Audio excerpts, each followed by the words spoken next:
अरे वाह अंजलि, तैयार हो गई। एकदम बहुत सुंदर लग रही है, किसी की नजर ना लग जाए। अरे दीदी, मुझे किसकी नजर लगेगी?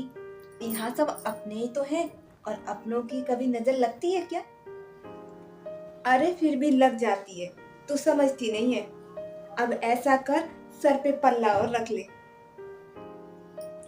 दीदी आजकल कौन रखता है सिर पे पल्ला? और मैं तो आपसे भी कहूंगी कि आप भी मत रखा करो सिर पे पल्ला। और पता है, मम्मी जी भी ना ओपन माइंड है, मुझे नहीं लगता कि वो भी कुछ कहेंगी। अरे मेरी शादी को 6 साल हो गए, मैं भी तो रख रही हूँ, मुझे तो कोई प्रॉब्लम नहीं है। क्या बातें हो रही हैं दोनों जेठानियों में? आखिर मैं भी तो सुनूं। कुछ नहीं मम्मी जी, मैं तो बस इसको सर पे पल्ला रखने के लिए बोल रही हूँ। पर ये तो ना मॉडर्न ख्यालों की लग रही है, सर पे पल्ला रखने को मना कर रही है। अब आप ही समझाओ इसे। अरे कविता, अगर ये सर पे पल्ला रखना नहीं चाह रही तो रहने देना। और वैसे भी समय के साथ बदल जाना ही सही रहता है। और नई बहू के आने से ना हमें भी मॉडर्न होने का मौका मिल जाएगा। रहने दे बेटा, अगर तेरी इच्छा नहीं है ना सिर पे पल्ला रखने की तो मत रख।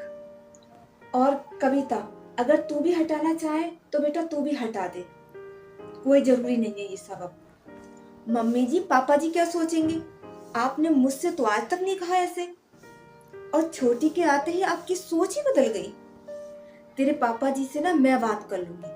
पर बेटा तुझे मैंने इसलिए नहीं बोला कि आज तक हमने इस बारे में सोचा ही नहीं। अब नई बहू आई है, उसने मुद्दा उठाया है, तो अब इसमें हर्जी क्या है ये बता।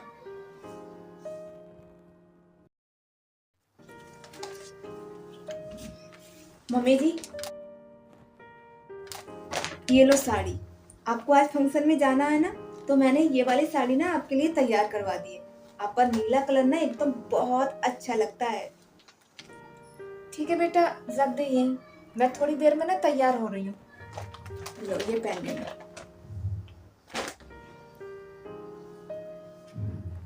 ठीक है मम्मी जी, मैं तब तक काम देख लेती हूँ। और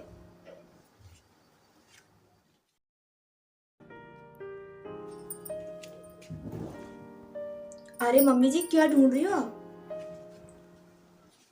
अरे अंजलि बेटा, मुझे ना फंक्शन में जाना था। अब कविता वो साड़ी दे करके गई थी, तो इसका ब्लाउज नहीं आ रहा मेरे। मैंने पहन कर देखा था तो आ ही नहीं रहा है। अब समझ में नहीं आ रहा कि मैं क्या पहन के जाऊं। कोई बात नहीं, आप हटो, मैं ढूंढ देती हूँ आपको साड़ी, वो ही पहन लेना। अच्छा ठीक है, आज तू ही निकाल दे कोई अच्छी सी साड़ी।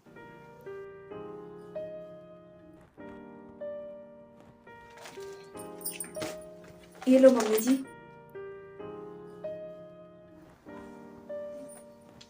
ये वाली साड़ी पहनना, ये आप पर बहुत अच्छी लगेगी।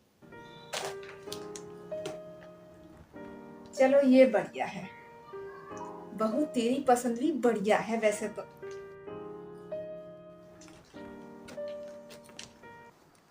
अब तो इन्हें मेरी पसंद के कपड़े भी अच्छे नहीं लगते। नई बहू के आते ही मम्मी जी इतना बदल जाएंगी, मैंने कभी सपने में भी नहीं सोचा था। अरे मैंने स्पेशल वो साड़ी इनके लिए तैयार करवाई थी, पर इन्होंने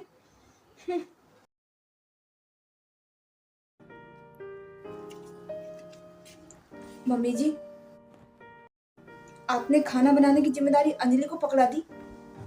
आपको पता है ना कि मेरा एक ही तो शौक था खाना बनाने का, और वो भी आपने अंजलि को पकड़ा दिया। और ऊपर से मेरी दी हुई साड़ी भी नहीं पहनी आपने, और अंजलि की दी हुई साड़ी आपने एकदम पहन ली। मुझे नहीं पता था मम्मी जी कि छोटी बहू के आते ही आप इतना बदल जाओगी। कविता बेटा तुझे क्या हो गया है? तू ऐसा क्यों सोचती है? अरे मेरे लिए तुम दोनों ही बराबर हो, और उसकी अभी नई नई शादी हुई है। मैंने तो उसको काम करने के लिए ही मना किया था, पर वो जिद कर बैठी कि नहीं मम्मी मुझे तो काम करना है। तो मैंने उसको खाना बनाने की जिम्मेदारी दे दी। और तू भूल रही है, जब तेरी नई शादी होकर आई थी तब मैंने तुझसे कोई काम नहीं करवाया था। तेरे पापा ने साफ मना कर दिया था कि मेरी बहू से काम मत करवाना। तब मैंने तुझे सिर्फ खाना बनाने की जिम्मेदारी दी थी। और रही बहू तेरी पसंद की साड़ी पहनने की बात, अरे तो वो साड़ी मैंने इसलिए नहीं पहनी थी कि वो ब्लाउज मेरे आ ही नहीं रहा था, वो टाइट था। इसीलिए मुझे छोटी बहू ने दूसरी साड़ी निकाल कर दे दी कि मम्मी जी आप ये वाली साड़ी पहन लो। सॉरी मम्मी जी, ऐसा तो मैंने सोचा ही नहीं। शायद मुझे अंजलि से जलन होने लगी थी। मुझे लगा कि आप मुझसे ज्यादा अंजलि को प्यार करने लगी हो, पर मैं गलत थी। मुझे माफ कर दीजिए मम्मी जी। तुझे अपनी गलती का एहसास हो गया, मेरे लिए यही बहुत है। और बेटा एक बात ना हमेशा याद रखना, मेरे लिए तुम दोनों हमेशा बराबर ही रहोगी।